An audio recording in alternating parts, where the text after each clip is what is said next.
দুর্যোগের বিষয়ে প্রশ্নটা করব মাননীয় দুর্যোগ ব্যবস্থাপনা এবং ত্রাণ মন্ত্রণালয়ের মাননীয় মন্ত্রীর কাছ থেকে আমরা একটা জানবার বিষয় আছে। আসলে কি আমাদের বাংলাদেশের যে দুর্যোগের যে ম্যাপ সেটা থেকে কোনো ধরনের পরিবর্তন এসেছে? কারণ আমরা দেখলাম যে দুর্যোগ মন্ত্রণালয় থেকে বরাদ্দ করা হলো, সে বরাদ্দটা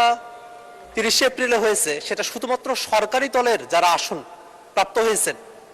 তাদের আসনগুলোতে শুধু বরাদ্দটা দেওয়া হয়েছে, বিরোধী দলের যারা আছেন তাদের কারোতে বরাদ্দগুলো দেওয়া হয় নাই।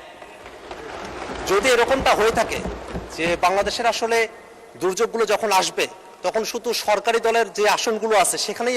দুর্যোগগুলো আসবে, বিরোধী দলের যে আসনগুলো আছে সেখানে দুর্যোগগুলো আসবে না, তাহলে হয়তো একভাবে হতে পারতো। কিন্তু দুর্যোগগুলো যখন আসে মাননীয় মন্ত্রী মহোদয়, তখন কিন্তু আপনার আসনেও আসে, তখন আমাদের আসনগুলোতে এই দুর্যোগগুলো আসে, তখন কিন্তু আমরা সবাই কিন্তু সাফারার হই। এবং এই যে বরাদ্দগুলো আসে এটা কিন্তু সরকারি দল বিরোধী দল এই বিভাজন করে এই দুর্যোগগুলো আসে না। এবং এই দুর্যোগের যে অর্থগুলো বরাদ্দ করা হয়,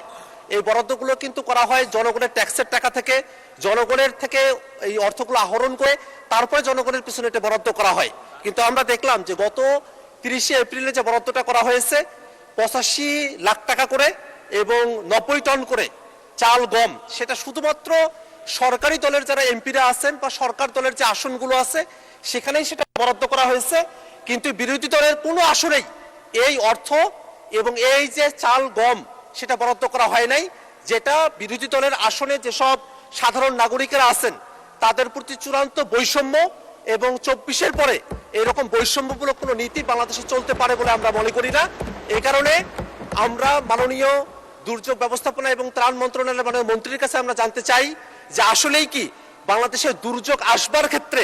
সরকারি দল বিরোধী দলকে বিবেচনা করে আলাদা দুর্যোগের কোনো মানচিত্র তৈরি হয়েছে কিনা, যদি না হয়ে থাকে এই দুর্যোগগুলোকে মোকাবেলা করবার জন্য যে সরকারের তরফ থেকে বরাদ্দগুলো দেওয়া হয় সেই ক্ষেত্রটাতে বৈষম্য দূরীকরণের ক্ষেত্রে দৃশ্যমান কোনো পদক্ষেপ গ্রহণ করা হবে কিনা, এবং কবে নাগাদ বিরোধী দলের যারা আমরা বঞ্চিত হয়েছি, আমাদের আসনের মানুষেরা বঞ্চিত হয়েছে, এই বঞ্চিত মানুষদের বঞ্চনা ঘুচাবার জন্য দুর্যোগ ব্যবস্থাপনা এবং ত্রাণ মন্ত্রণালয় থেকে সমতা ভিত্তিক বৈষম্য দূরীকরণমূলক উদ্যোগ গ্রহণ করা হবে এবং সেটা আসলে দেশের জন্য উপকার হবে, সে ধরনের পদক্ষেপ কবে গ্রহণ করা হবে সেটা আমরা মাননীয় মন্ত্রীর কাছে জানতে চাই।